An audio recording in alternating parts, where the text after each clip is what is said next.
अरे अहो जाऊ दे, रोडला करू, काय करायचं ते. चला अरे उठा की, उठा हळूहळू गडबड करू लागल पाया.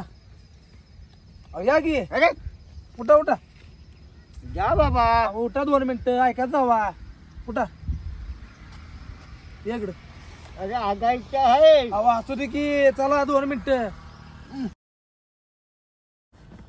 तर मित्रांनो, त्या दिवशी रात्री जो प्रकार घडला, वाटलं नव्हतं की तसं काय होईल. पण ज्यावेळेस आम्ही फलटण मार्गे येत होतो पंढरपूरला, सर्व्हिस रोडवरनं आतल्या बाजूला गेलो, आतल्या रोडला, आणि लघवीला थांबलो होतो. तेवढं तुम्ही बघितलंय. आवाज आला विचित्र, असा काहीतरी आवाज आला, आणि आवाज आला म्हणून गाडी आम्ही थांबवलेली होती. लाईट वगैरे चालू करून बघितलं, तर एक असा माणूस काहीतरी जाळ पेटवत होता, काहीतरी करत होता हे दिसलं. आणि त्याच्या समोर असं काहीतरी पडलेलं ते माणसावाने दिसत होतं. म्हणजे हे चुकीचं काही प्रकार घडतंय का हे बघण्याचा माझा प्रयत्न होता. आणि त्याच्यामध्ये काय झालं की डायरेक्ट आपण पोलिसांना का बोलवलं नाही, कारण तिथं जर समजा एखादा दारोडा असताय किंवा कोणतरी एवढं माणूस असतं, उगं पोलिसांना विनाकारण आपला त्रास झाला असता. त्यामुळे आपण म्हटलं अगोदर कन्फर्म करावं, अगोदर खात्री पटवून घ्यावी की नेमकं तिथं चुकीचा प्रकार घडतोय का दुसरा काय विषय, हे जाणून घेण्यासाठी ज्यावेळेस त्या रात्री त्या ठिकाणी गेलो, तर अक्षरशः तो पूर्ण माहिती घेतली. 2-3 दिवस ज्यावेळेस मी 2 दिवस ॲडमिट होतो दवाखान्यात, त्यावेळेस त्या ठिकाणची माहिती आपल्या सहकारी मित्रांनी घेतली. तर तो एक मनोरुग्ण आहे म्हणून निष्पन्न झालं, आणि तो मनोरुग्ण बरेच वर्ष त्या ठिकाणी राहतोय असंही निष्पन्न झालं त्यातून. आणि बहुतेक त्या मनोरुग्णाचं आपण काहीतरी 1 वर्षापूर्वी त्याची रोपडं पालटण्याचं काम केलं होतं. पण तो मनोरुग्ण तोच आहे का हे बघण्यासाठी आपण त्या ठिकाणी आता चाललेलो आहोत. 2 दिवस दवाखान्यात गेले. डॉक्टरांनी म्हणलेले कमीत कमी 48 तास तुम्हाला बेड रेस्ट घ्यावं लागेल, कारण इथं मार लागला मित्रांनो. तुम्ही पाहू शकता, ज्यावेळेस इथं दगड लागला तर डोकं वगैरे काय फुटलं नाही, पण इथं अशी भली मोठी सूज आली होती. सूज आल्यामुळं त्यांनी आपल्याला रेस्ट करायला सांगितली, आणि अजून सुद्धा थोडी सूज आहे. त्यामुळं त्यांनी काय केलं, इथले केस वगैरे सगळे कट केलेत, आणि इथं पॅच लावलाय, म्हणजे ते दाबून असं पॅच लावलाय जेणेकरून ती सूज लवकरात लवकर कमी होईल असं त्यांचं म्हणणं आलं. तर आपण पूर्णपणे खात्री म्हणजे बाळगलेली, सावधगिरी बाळगलेली. पण मनोरुग्ण तो आहे का, ते नेमकं कोण आहे, ते हल्ला चढवल असं मला वाटलं नव्हतं. पण शेवटी त्यानं हल्ला ज्यावेळेस दगड मारायला सुरुवात केली, जसं आपण आपल्या सेल्फ डिफेन्सला स्वतःला वाचवायचा प्रयत्न केला, तसं त्याने दगड मारून सेल्फ डिफेन्स केला असेल. तेव्हा विषय काय असेल, ज्यावेळेस मी दवाखान्यामध्ये ऍडमिट होतो त्यावेळेस आपल्या सहकारी मित्रांनी तिथं जाऊन व्हेरीफाय केलं. दुसऱ्या दिवशी सकाळी, म्हणजे मला दवाखान्यात ऍडमिट केल्यानंतर दुसऱ्या दिवशी ते सकाळी तिथं गेले आणि खात्रीपूर्वक केले, तर ते असं लक्षात आलं की तो एक मनोरुग्ण आहे. आणि मनोरुग्ण असून तो असं येणाऱ्या जाणाऱ्याला दगड मारतो असं तिथं सांगण्यात आलं. मनोरुग्ण आहे, अनाथ आहे. तर जे काय झालं त्याबद्दल मला काय म्हणायचं नाही, फक्त एवढंच आहे की अशा ठिकाणी मदत करताना मी सुद्धा थोडी काळजी घ्यायला पाहिजे होती. काळजी न घेतल्यामुळं थोडं मला बी दुखापत झाली, आणि डॉक्टरांनी सांगितल्याप्रमाणे मला म्हणले त्यांनी की तुम्ही आठवडाभर तरी आराम करा. पण विषय काय आहे की मला ज्यावेळेस मी दवाखान्यात डिस्चार्ज घेतला त्यावेळेस मी घरी गेलो. घरी एक 4-5 तास आराम केला संध्याकाळी, आणि सकाळी परत आम्ही त्या ठिकाणी चाललोय. कारण माझ्यासोबत जे घडलं ते आता कोणासोबत घडू नये, आणि त्या मनोरुग्णानं परत कोणाला दगड मारू नये हाच माझा उद्देश आहे. त्यामुळं आपण त्या मनोरुग्णाला आज आपण रेस्क्यू करतोय, आणि लातूर या ठिकाणी असलेल्या निलंगा या ठिकाणी आश्रममध्ये त्यांना घेऊन चाललोय. जी काय असेल लिगली पोलीस व्हेरिफिकेशन करू. पण याच्यामध्ये विषय काय असतो, या सगळ्या गोष्टी दाखवणं तुम्हाला महत्त्वाचं असतं. कारण समाजकार्य करताना आपण जीव धोक्यात घालतो, कारण त्यावेळेस आपली कोणाही तर मदत झाली असती. पण आता बऱ्याच जणाला हा सांगण्याचा माझा प्रयत्न आहे की जसं मी समाजकार्य करण्याचा प्रयत्न करतो तुम्ही तशी डेअरिंग करू नका. कारण प्रत्येक ठिकाणी आपले सहकारी मित्र असू शकत नाही. कारण त्यावेळेस जी सिच्युएशन होती मित्रांनो, ज्यावेळेस मला दगड लागला त्यावेळेस मला चक्कर आली होती, आणि चक्कर आल्यानंतर माझा सहकारी मित्र अगोदरच भेट होता. त्यावेळेस त्यानं कसा बसा मला गाडीमध्ये टाकला आणि कसा बसा दवाखान्यापर्यंत नेला. हा थरार सांगण्याजोगा नव्हता, कारण त्यावेळेस माझी कंडिशन तशी नव्हती. कारण तुम्हाला पुढचा व्हिडिओ जर त्यानं दाखवायचं म्हटलं असतं तर माझी कंडिशन तशी नव्हती की तुम्हाला पुढचं कसं दाखवा. त्यानं मोबाईल बंद केला, मला गाडीत टाकलं आणि मला कसा बसा दवाखान्यापर्यंत नेला. तर मला 2-3 तासानंतर शुद्ध आली, कारण मार इथं असं जोरात दगड लागला होता. आणि दगड लागल्यामुळं मला चक्कर आल्यासारखं झालं आणि उलटी सुद्धा आली होती. तर काय मला समजलं नाही. तर असं ते मित्रांनो, समाजकार्य करतोय. आई तुळजा भवानीचा, पांडुरंगाचा आणि स्वामी समर्थाचा आशीर्वाद सदैव पाठीशी राहो हीच पांडुरंगाची चरणी प्रार्थना करतो. आणि जे काही त्या मनोरुग्णाचं रेस्क्यू करणं गरजेचं आहे. आपल्यासारखं कुणाचं परत डोकं फुटणे किंवा कुणाच्या गाडीवरती त्यानं दगडे पुन्हा मारून येते हायवेला. त्यामुळे आपण तिथं निघालोय. आता सध्या आपण तिथं चाललोय. बघू कसं काय विषय होतोय. पूर्ण व्हिडिओ दाखवते तुम्हाला. त्या मनोरुग्णाला रेस्क्यू करू, पोलीस स्टेशनला व्हेरीफाय करू आणि नक्की त्यांना आश्रमपर्यंत घेऊन जाऊ. आणि आपल्यावरती त्यांनी हल्ला का चढवला हे सुद्धा आपण जाणून घेऊ. तर आता सध्या आपण रोडलाच आहोत, निघतो आता. आणि त्या मनोरुग्णाचं नक्की रेस्क्यू करू मित्रांनो. आणि कृपया करून माझ्यासाठी प्रार्थना करा. थोडीफार दुखापत आहे, थोडंफार अजून त्रास आहे, गोळ्या वगैरे घेतलेत. पण विषय काय आहे की जेणेकरून आपण कसं असते मित्रांनो की तुमचा आशीर्वाद म्हणजे माझ्यासाठी खूप मोठा सपोर्ट आहे. आणि माझं समाजकार्य जिवंत ठेवण्याचं एकमेव साधन म्हणजे तुम्ही आणि युट्यूब आहे. तुम्ही युट्यूबला व्हिडिओ बघताय म्हणून मला त्यातनं काहीतरी बेनिफिट मिळते आणि त्या बेनिफिटमधनंच मी समाजकार्य एकदम जोमानं करतोय मित्रांनो. या सगळ्या गोष्टी ज्या असतात, गाडी घेऊन येणं, याचा पेट्रोल खर्च, टोल नाका, लातूरला एक माणूस सोडायचा म्हणजे 5,000 रुपये खर्च येतो. त्या मानानं मित्रांनो सपोर्ट करत राहावा एवढीच कळकळीची विनंती.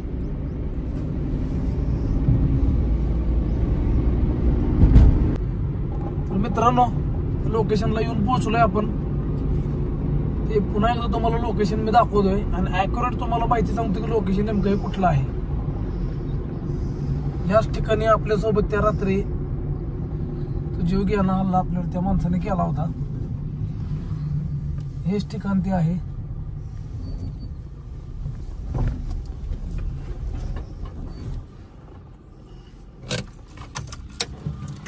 पाहू शकता मित्रांनो, चप्पल घालतो पहिले.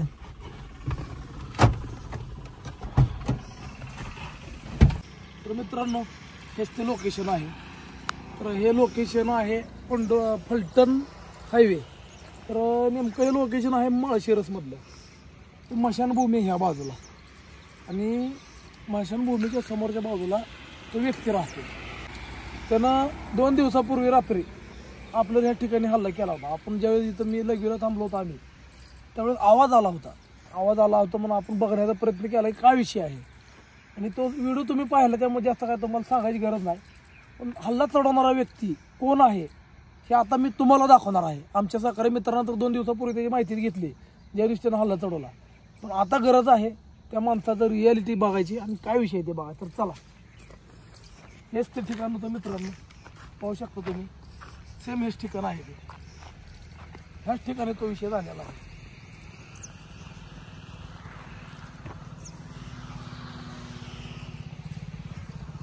पाहू शकता असं आतमध्ये आपण त्यावेळेस आलतो. आतमध्ये आलो असता अशी दगड सगळे इथं दगडच पडले आणि त्या दगडांनी आपल्यावर हल्ला केला.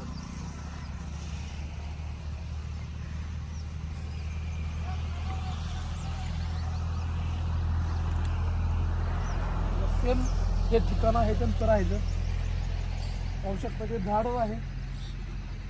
या सगळ्या गोष्टी इथं पडलेल्या पाहू शकतात. येऊ शकता तुम्ही. तर हे लोकेशन आहे त्यांचं. कसलं गाणे गावते या ठिकाणी ते राहतात. हे समोर आहे मशानभूमी आणि मशानभूमीच्या समोर या ठिकाणी राहतात. आणि 2 दिवसापूर्वी जो प्रकार घडला दगडानं हल्ला करायचा, त्यांनी इथनंच केला होता. तर त्यांना अडचण काय होती आणि विषय काय आहे हे नक्कीच जाणून घेऊ आपण, बरोबर आहे. तर बघा, पहिल्यांदा त्यांच्याकडे येतोय. तुम्ही तिथंच बसा. हो तिथं बसा तुम्ही, आम्ही येतो. बसा तिथे. काय करताय? हा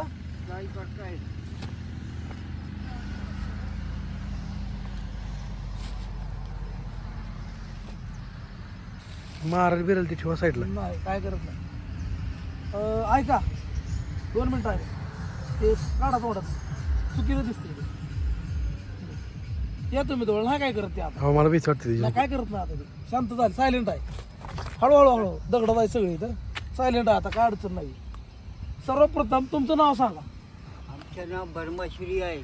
ब्रह्मश्री. हो. अब्दुल वाहिद शेख बर्माश्री अब्दुल वाहिद शेख बर्माश्री. होमगार्ड्स वाला आहे. बरं आम्ही तुम्हाला माझ्या हिशोबाने 1 वर्षापूर्वी तुमची दाढी कटिंग करून गेलो तुम्ही इथलं, हो बरोबर आहे का? मग इथं म्हणजे इथं नव्हतं तुम्ही, त्या बाजूला होता पलीकडे. 2 दिवसापूर्वी आम्ही फलटणवरनं पंढरपूरला चाललेलो. ह्या ठिकाणी आम्ही लघवीला थांबलो असता आवाज येत होता इथनं. आवाज कशाचा होता ते? मी पण आता पण आवाज करताय. म्हणजे रात्री तुम्ही काय करता एवढं जोरात का ओरडता रात्री? मी गात आहे आता. गाव काय म्हणजे कसा आवाज काढता तुम्ही रात्री? रात्री मी गाणं गात आहे. गाणं म्हणताय काय? हो. पण चले जाओ म्हणत होता ना तुम्ही. चले जाओ मतलब क्या मतलब बोलेगा तो? जी तुम्ही ते रात्री उच्चार, मग ते आवाज ऐकून चले जा जहाँ प्यार मिले. अच्छा, म्हणजे गाणं म्हणत होता काय तुम्ही? हो. मग ते तुमचं गाणं होतं काय? अटक येऊन मारायचं असल्या गाण्यानं. अहो बेलतो आम्ही रात्री त्या आवाजाला. काय एवढा मोठा माणूस होऊन तुम्ही भीताय म्हणजे काय? अहो आता रात्री कसला अंधार होता इथं. इकडे लय माणूस रात्री अंधार होता का नाही? ती काय करू नका थांबा. हो ते तसलं लावू नका. सिगरेट बिडी काय करू नका. 2 मिनिटं थांबा. वाटतंय का विडी विडी? नाही. तर ज्यावेळेस आम्ही रात्री थांबलो, गाण्याचा आवाज येतो म्हणून आम्ही इकडं बघण्याचा प्रयत्न केला की कोणतरी ओरडतंय रात्री, म्हणजे त्या दिवशी रात्री. मग तुम्ही दगड का मारली मला सगळ्यात मोठं ती कारण सांगा. हो का, हे दिसतंय तुम्हाला? कोण? हे दिसतंय का? हे बघ. दगड मारताना हाताला लागलाय का? नाही आम्ही नाही मारत. हो का, हे काय इकडे बघा की, हे दिसतंय तुम्हाला? आम्हाला मारते बोलते. हे दिसतंय तुम्हाला? नाही तिकडे उभा राहून दगडी मारू नको तुम्ही बोलताय. हा हा मग मी मारले काय? बर. मग मी म्हणतो तुम्ही दगड मारू नका. आम्ही नाही मारताय. मी त्या दिवशी रात्री काय म्हणतो, दगड मारू नका मला फक्त. अरे आम्हालाच मारताय माणूस. कोण मारते दगड? कोण पण दगडी मारते. मला पण मारलेले आहे. ते म्हणतं इथं दगड मारते ती. कोण दगड मारते मला माहित नाही, त्यांचं असं उत्तर येते. पण आता विषय काय झाले माहिती आहे का? तुम्ही दगड मारल्यामुळं. नाही आपण दगड. बरं ते दगड बरं काय कोणी दगड मारलाय ते? कोण सांगणार आहे? कोणी मारलं दगड मला सांगा मला. आता मी काय सांगू कोण मारलं? तुम्ही म्हणताय दगड मला पण मारते म्हणून. अरे मला लय वाटलं बोचेला पण दगडी मारलेले उचलून. तर ती काय म्हणते ती की मी इथं बसल्यावर मला सुद्धा दगड मारले जातात. दगड कोण मारते? मारते. बर, रस्त्यावर दगड मारतात. हो. तर ते असं म्हणतात की मला सुद्धा माहित नाही दगड रस्त्यावर कोण मारते. तर विषय येत आहे की त्यातपर्यंत मी आलो होतो आणि तिथनं दगडाचा वर्षाव झाला होता. आणि एक दगड बरोबर मला असं बरोबर मानाच्या वर लागला आणि मला चक्कर आली आणि उलटी आल्यासारखं झालता. पण असू दे सगळा नंतरचा भाग. तर जे काय गोष्टी झाल्या तर सगळ्यात महत्त्वाचं आपलं जे उद्देश आहे पोलीस व्हेरिफिकेशन करणं. तर पोलीस व्हेरिफिकेशन करण्याची गरज आहे. पोलीस व्हेरिफिकेशन करून नक्कीच त्यांना एक आधार देण्याचा आपण प्रयत्न करू आणि त्यांना रेस्क्यू करण्याचा एक आपला प्रयत्न आहे. तर बघू कसं काय विषय होतोय. चला पोलीस स्टेशनला. कोणतं पोलीस स्टेशन? अरे माळशिरस पोलीस स्टेशनला जाऊन व्हेरिफिकेशन करून या यायचं. घेऊन ये कोणता पण इथं घेऊन कोण ये. येत नाही का 2 मिनिटं. हा. फक्त पोलीस स्टेशनला जाऊन व्हेरिफिकेशन करून यायचं. ते गाडीतले कागद आणि त्याला दाखवा आपण. फक्त दर्शा आहे. आता अगून मुतून आहे मग इकडेच बसलेलं आहे. थोडा दुपारी येते कोण येते? मी पोलीस स्टेशनला. तुम्हाला कागद दाखवतो. पोलीस व्हेरिफिकेशन आहे. पोलीस व्हेरिफिकेशन माघारी आणून तो सोडतो. पोलीस व्हेरिफिकेशन करायला जायचं आपल्याला. तुम्हाला अर्ज दाखवतो तुमच्या नावानं. जाण आता. मी काय वेळे दिसतं का तुम्हाला? काय आलं कोण मारलं दगडी? तुम्हाला मी काय म्हणतोय, हो पोलीस व्हेरिफिकेशन करायला आहे. तुम्ही इथं 4 वर्ष झालं राहता, हो मान्य? हो. मग 4 वर्ष बेवारस माणसाचं व्हेरिफिकेशन असतं. तुम्हाला मी कागद दाखवतो. 2 मिनिट थांबा. तुम्हाला काय आमचं तुम्हाला परत आणून सोडतो. तुम्ही त्याची काळजी करू नका. आता हागायचं आहे मुतायचे आहे. बर, इकडे आहे मी दुपारी येता. दगड कशाला मारायची मग इथं माणसांना? दगड कशाला मारायची? इधर हो का, वाचा येते तुम्हाला? ही कोण आहे? काय बोलताय? कोण बोलताय? ही मारताय कोण आहे मला कोण? मी सांगा. आहे. बरोबर आहे, लिहिलेलं वाचता येते. तुम्ही वाचा. मान्य पोलीस निरीक्षक माळशिरस पोलीस स्टेशन माळशिरस शहर पोलीस. हा बरोबर आहे. हो फक्त पोलीस व्हेरिफिकेशन करा. सही शिक्का आहे. आजची तारीख आहे. हो. फक्त व्हेरिफिकेशन करा. मला परत माघारी आणून सोडतो मी गाडीत.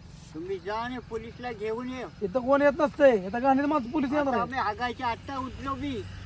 5 मिनिटात येऊ माघारी. लय वेळ लागत नाही. 5 मिनिटात येऊ. गाडीत जाऊन गाडीत येऊ. तुमचं सगळं इथं राहतो. गाडीच्या माय हागायच्या मुताच्या आता उठलो मी. आम्ही काय म्हणतोय, 5 मिनिटाचा विषय. गाडीत जाऊन गाडीत येऊ. 5 मिनिटं मध्ये येते. तुम्ही जा. कुठं जाऊ?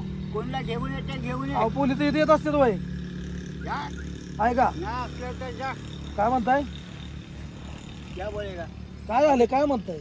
तुम्ही कोण अहो आहे? तुम्ही कोण आहे तर तुम्हाला सांगू दे कोण आहे. हा, जा. वाचता येते तुम्हाला? इकडे बघा.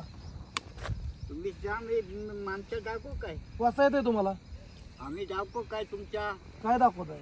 हे बघ, काय आहे ते? हे काय आहे? पंजा आहे. हे काय आहे? पंजा आहे. आम्ही द्या.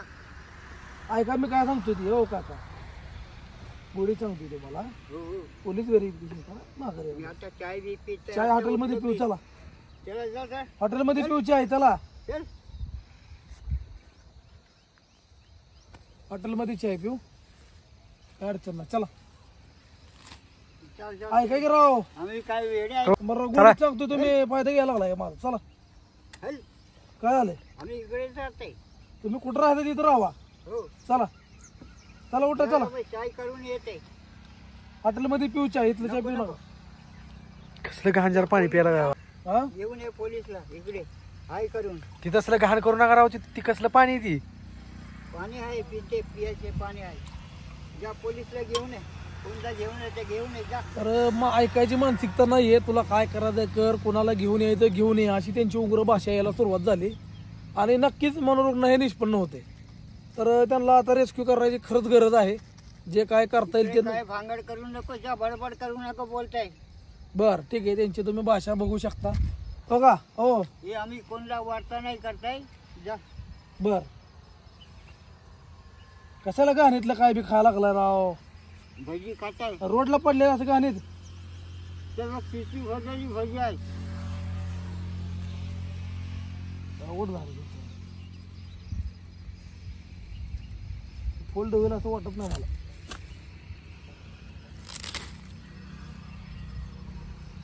चला होय. आगायच्या मुताचे अहो 2 मिनिट, चला उठा. येतो. चला कसा? व्हेरिफिकेशन करू. चला चला उठा. मेरे बाबा या तू अभी. हा उठा. अरे आगायच्या आगा रे. अहो जाऊ ते रोडला करू, काय करायचं ते. चला अरे उठा की. उठा हळूहळू गडबड करू लागल पायाला. ती आली. आता आगायचं नाही का? अहो हाय की रोडला, चला की. नाही ना तुम्ही जा कपडे ना. बदल दुसरं, चला या. अहो या की. अरे उठा उठा. जा बाबा. अहो, उठा 2 मिनिटं, ऐका जावा. उठा या इकडं. अरे आगायचं आहे. अहो असू दे की, चला 2 मिनिटं. पोलीस स्टेशनला जा. पोलीसला सांग. पोलीस येत नाही तिथं, चला तुम्ही. टाइम चाललंय जास्त, चला. आता मी काय बोलताय? हो तुमचं नाव काय? ब्रह्मश्री. चला लवकर. हा, चला मग. मला चला माघारी आणून सोडतो, चला. चला गुढी सांगतोय. चला चला लवकर. माघारी आणून नाही सोडले तर बोलायचं. पायाने येते. ऐका की अब्दुल भाई, माघारी आणून सोडतो मला. माघारी आणून सोडल्याची मतलब. तुम्ही वापस नाही का बोलताय? चला गाडीत जाऊन गाडीत येऊ माघारी. आता मी तिकडे जाता हाकून नंतर येते. चला, कारण आपल्याला जबरदस्तीचा विषय नको आहे. प्रेमानं जेवढं सांगाल तेवढं चांगलं असतं. बाप काय कर. एक मिनिट हा, एक मिनिट. प्रेमानं जेवढा विषय घेईल तेवढा बरा असतो मित्रांनो. तर धरपकड करण्यात माझ्या नाही, कारण सांगितल्यावर माणूस समजतो हे मला चांगलंच माहीत आहे. तर मित्रांनो, दिवसाच्या परिसरात इथं कसं भयानक दिसते दिवस असून, तर रात्री काय विषय इथं असेल तुम्ही इमॅजिन सुद्धा करू शकत नाही. तर आता दिवसा वेळेत सुद्धा भयानक असं परिस्थिती इथं दिसते. तर बघू शकता. त्यामुळे भयानक परिस्थिती आत्ताची इथं जी आहे ना, कोण सुद्धा नाही. पूर्ण कचरा बिचरा लोक आणून फेकते, मेलेले कुत्रं मांजरं आणून इथं फेकते. अशा ठिकाणी हे माणूस राहतो. आणि ज्या प्रकारे त्यानं चुकीच्या पद्धतीनं हल्ला चढवला, तर कंटिन्यू एवढं बघा मित्रांनो, समाजकार्य करत असताना कशा कशा गोष्टीला सामोरे जावं लागतं. आपण पोलीस व्हेरिफिकेशन करणार आहोत त्यांना घेऊन, आणि व्हेरिफिकेशन घेऊन त्याला आश्रमाला घेऊन जाणार आहोत आपण. ते आता घेऊन बसायला दोघाला फोल्ड कर घे. तो कसा बसणार? कसा बसणार राहायला आश्रमला. मित्रांनो गाडी बसवली त्यांना. पहिले पोलीस व्हेरिफिकेशन करू, त्यानंतर बाकीचा विषय घेऊ. चला. हे 3 वर्ष झाले. तर मित्रांनो, पोलीस व्हेरिफिकेशन करणं गरजेचं आणि बंधनकारक राहतं. तर सर्वप्रथम पोलीस व्हेरिफिकेशन करणं गरजेचं आहे. तर त्यांनी बऱ्यापैकी थोडा सुरुवातीला विरोध केला, पण परत त्यांचा रिस्पॉन्स आलेला आहे चांगला, काय अडचण नाही आपल्याला. तर नक्कीच पहिलं पोलीस व्हेरिफिकेशन करू. आणि जर तुम्ही कुठं अशी मदत करत असला तर पोलीस व्हेरिफिकेशन नक्कीच करत जावा, कारण पोलीस व्हेरिफिकेशन ही खूप महत्त्वाची गोष्ट आहे. तर चला, माळशिरस पोलीस स्टेशनला पोलीस व्हेरिफिकेशन करू आणि पुढचं काय विषय होतं ते नक्की बघू, दाखवतो तुम्हाला मी. तर असं ते बसलेले आहेत.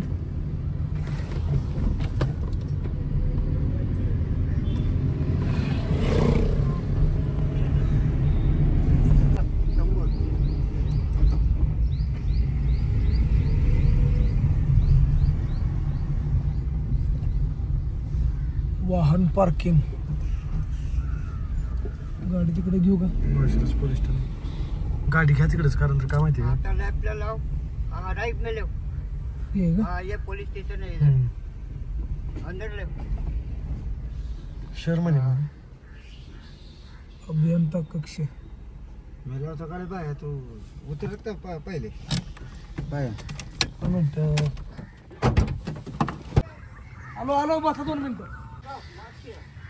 बरं माहिती बंबई में कोण आहे? माहीम में. माइंड में है इधर ये पुलिस स्टेशन. चलो सेंटर पे आ जाओ. सेंटर में आ जाओ इधर.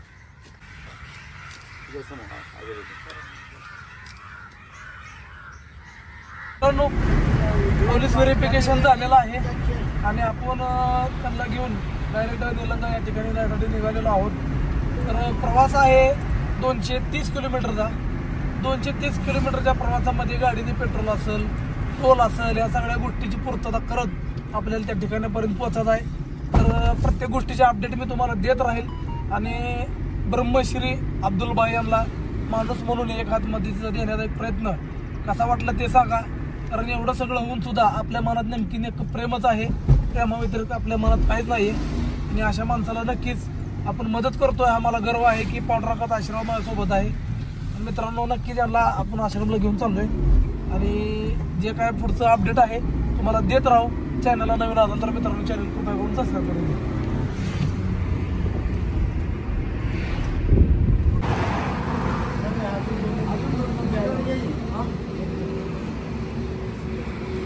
मित्रांनो माळशिरसमधनं निघालो, सोलापूरच्या पुढं आलोय आता आपण. आणि आश्रमला जाण्यापूर्वी त्यांची नाश्त्याची वगैरे सोय करावं म्हटलं, कारण अजून इथनं जायला दीड 2 तास लागतील. तर प्रवास उपाशी पोटी नको म्हणून नाश्त्याची सोय करतोय आणि नाश्ता करून इथनं निघू आणि आश्रमला गेल्यावर यांचं रोकडं पालटू आणि तिथं त्यांचं ॲडमिशन नक्कीच आपण करून घेऊ.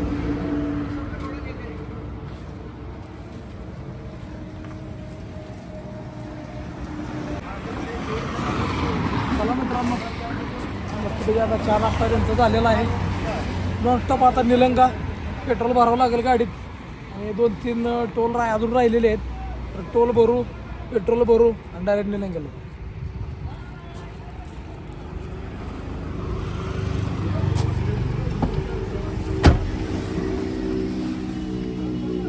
बैठ गए भाई, चलो चला. आता हा शेवटचा टोल आहे. जवळपास या ठिकाणी येताना 5-6 टोल लागतात. 500-600 रुपये किंवा 750 रुपये टोलला जातात आणि पुन्हा हे चालू मित्रांनो 700 रुपये टोलला जातात मिनिमम. टोल कट करून बोलू. तर मित्रांनो 700 रुपये आपले टोलला जातात आणि पेट्रोल खर्च आपल्याला 3000 येतो पंढरपूरवरनं. आता या माणसाला आपण माळशिरसमधनं आणलेला आहे. तर माळशिरस ते पंढरपूर, पंढरपूर ते लातूर, लातूर ते परत पंढरपूर. तर 3-3.5 रुपयाचं पेट्रोल, 700-800 रुपयाचा टोल, चहा पाणी खाणं पिणं धरून ह्या ठिकाणी याला 5000 रुपये खर्च लागतो मित्रांनो. तर हे खर्च वाचवण्यासाठी मी पर्याय शोधला आहे. तुम्ही जर हा व्हिडिओ पंढरपुरातनं बघत असाल तर मित्रांनो, कुणाचं बंद पडलेलं गोडाऊन असेल, बंद पडलेलं इमारत असेल, हॉल असेल किंवा बंद पडलेलं हॉटेल असेल, जेणेकरून आपल्याला तिथं तात्पुरता आश्रम उभा करता येईल. आणि जर आपण तिथं तात्पुरता आश्रम उभा केलं, 30-40 माणसं आपण तिथं सांभाळू आणि 10-10 माणसं एक 1 टाइम रेफर करू. कारण एक माणूस सोडायचं म्हटलं तर 5000 खर्च होते. ते खर्च परवडत नाही मित्रांनो. आणि तुम्हाला ह्या कामात हातभार लावायचा असेल तर नक्कीच तुम्हाला जो हेल्पलाईन नंबर दिसतोय त्या हेल्पलाईन नंबरवर यथाशक्ती मदत करा आणि या पुण्याच्या कार्यात तुमचा एक वाटा नक्कीच नोंदवा मित्रांनो. तर मित्रांनो 9-9:30 वाजता माळशिरसमधनं आपण निघलो होतो. जवळपास आता 2 वाजत आलेत आणि आपण निलंगेमध्ये येऊन पोहोचलोय आणि आता आश्रमवर चाललोय. ते आजोबा एकदम शांत बसलेत, म्हणजे थोडं म्हणतो ते उतरायचं आणि परत शांत झाले. त्यांना सांगितलं जमतून की आम्ही तुम्हाला आदर देण्यासाठी घेऊन चाललेलो आहोत. तर शांत आहेत. आता आश्रमपर्यंत चाललोय आपण. तर कशा प्रकारे हा समाजकार्य संपन्न झालं, ज्या दिवशी रात्री तो प्रकार घडला त्याच्यानंतर हॉस्पिटलला जावं लागलं, त्याच्यानंतर परत त्यांना रेस्क्यू करायला गेलो. तर ह्या सगळ्या समाजकार्याबद्दल तुमचं काय मत आहे कॉमेंटमध्ये नक्कीच कळवा. आणि तुम्हाला असं वाटत असेल की आम्ही असं समाजसेवा चालू ठेवावी तर कृपया करून यूट्यूब चॅनलला नवीन असेल तर सबस्क्राईब करून घ्या आणि यथाशक्ती मदत करा. हेल्पलाईन नंबर मी तुम्हाला खाली कॉन्टॅक्टमध्ये दिलेला आहे मित्रांनो. धन्यवाद. तर आश्रममधला वेळ तुम्हाला मी दाखवतो पुढं. आता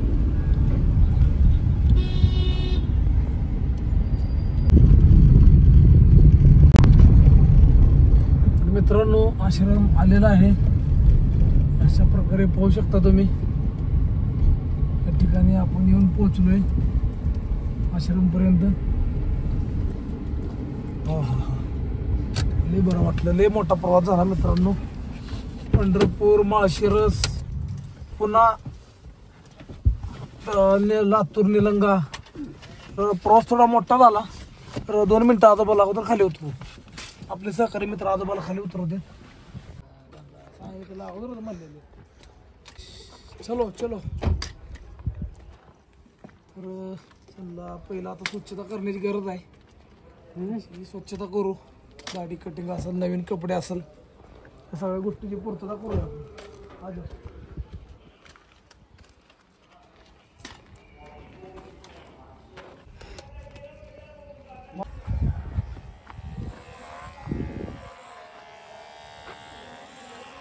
घाण नाही पण अजिबात.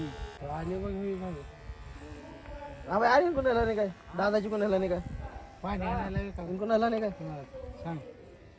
पण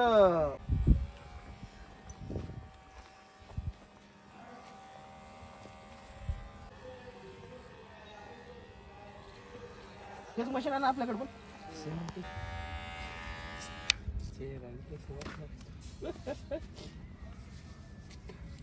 परत ते आहे म्हणून दाखवायचं नाही, फक्त माणूस म्हणून करतो. बरोबर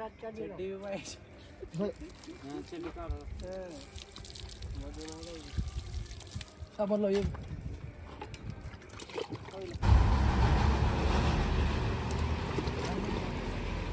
घाण नाही. स्वतः संडास लागवर पळत 1.5-2 किलोमीटर पळत होतो. आता इकडे गेलं की माणसाला खरं आहे.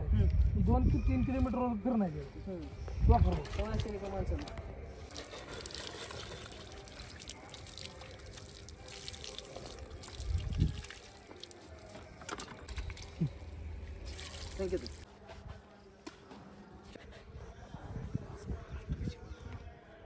मुंडी मिळवला. अभी कैसा दिख रहा है? ठीक है चलो.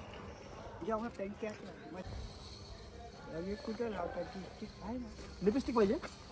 लिपस्टिक पाहिजे नेलं नाही म्हणते मला. सलमान भाई महाराज मी काय बोलतोय ऐकणार की. चला आता आपण बोलायसाठी चाललोय. आता इतकी आहे इतकी जाणार आहे. लावून टाकले. सिस्टम आहे. तर ह्या सगळ्या गोष्टी झाल्यानंतर त्यांची सुरुवातीची भूमिका आक्रमक होती आणि आताच्या भूमिका पूर्ण बदललेल्या आहे. तर आता त्यांचं काय म्हणणं येते आपण ऐकून घेऊ आणि नक्कीच आपण या ठिकाणाला आपलं निरोप देऊ. आता काय करा, तुमचं सर्वात अगोदर तुमचं नाव सांगा. अब्दुल वाहिद शेख. बाप का नाम भी बोलूं? नहीं बस हो गया. गांव कौन सा है आपका? मेरा गांव तो सोलापुर है पूरा अपना है. बम्बई. मुंबई में कहाँ पे? माहिम शरीफ. मुंबई माहीम शरीफ पत्ता सांगत आहे. मुंबई माहीम शरीफ मधनं जर कोणी व्हिडिओ बघत असेल तर त्यांच्या घराचा शोध लागण्याचा कृपया करून प्रयत्न करा. तो आप वहाँ पे कितने साल से रह रहे थे रोड के ऊपर? किधर? वो माळशिरस में. मार्चरस में मैं काम से आया हूँ. कितने साल से रोड पे थे? रोड पे रोड है वो. वो साइड में कितने साल से रह रहे थे? हाँ वो ऐसा बोल. तो साहिब में अभी उधर जिधर में था आपके देखे, हाँ। तो वहाँ 3-4 साल हो गए. 4 वर्ष आपलं आयुष्य बेवारस अवस्थेत एका रोडच्या कडाला जगत होते. त्यांनी त्या झाडाखाली त्यांचं घरच केलं होतं. घर का है हमारा. हा, त्या झाडाखाली. अभी वो जो छोटे चौकी पे आप लेकर गया था, हाँ। वो लोग ने बोला उधर बैठो. अच्छा, तर किधर बैठा. मित्रांनो, आपको मराठी बोलू क्या हिंदी? बोलो कुछ भी बोलो. तो आपको जो हमने मदद की, आपका हेल्प किया, जो लीगली पद्धत से होता है, कानूनी, आपका पुलिस वेरिफिकेशन किया, आपको इतना दूर लेके आए, हमने जो मदद की है, आपकी जो खिदमत की है, उसके बारे में आप क्या 2 शब्द बोलना चाहते हो? दुआ देता हूँ. दुआ देते हैं. तो आपकी यहाँ से आगे की जिंदगी कैसी चलेगी? आगे की बोले तो यहाँ से आगे जो आपकी जिंदगी अच्छी गुजरने वाली है, हाँ या आपको खाना पीना रहना सब जगह पे मिलेगा, हाँ तो वो भी आपके यहाँ से आगे से अच्छा होगा. हाँ. हाँ, तो अभी नहीं लेके जाएगा. अभी तुम्हारे सोए हो गए ना रहने की यहाँ पे, क्यों. खाना पीना रहना यहाँ पे हो गया ना तुम्हारा. अरे खाना पीना रहने का, लेकिन आपण तो वहाँ खाता है ना. अच्छा, ठीक आहे. तर मित्रांनो, त्यांनी माहीम शरीफ असं पत्ता सांगितले. तर मुंबई माहीम शरीफ मधून कोण जर व्हिडिओ बघत असेल तर हात जोडून विनंती करतो, मुंबई माहीम शरीफ या परिसरात त्यांचं घर असेल तर घरापर्यंत व्हिडिओ पाठवा. त्यांची मुलं असतील, नातेवाईक असतील तर ते सध्या राधाकृष्ण चॅरिटेबल ट्रस्ट निलंगा या ठिकाणी राहत आहे. त्यांच्या घराचा शोध लागला तर नक्कीच आपण त्यांना त्यांच्या घरी सुद्धा पाठवायला कमी करणार नाही. आणि माणूस म्हणून एक हात मदतीचा जो दिलाय ते कसा वाटला नक्की सांगा. जय हिंद, जय महाराष्ट्र. अस्सलाम वालेकुम.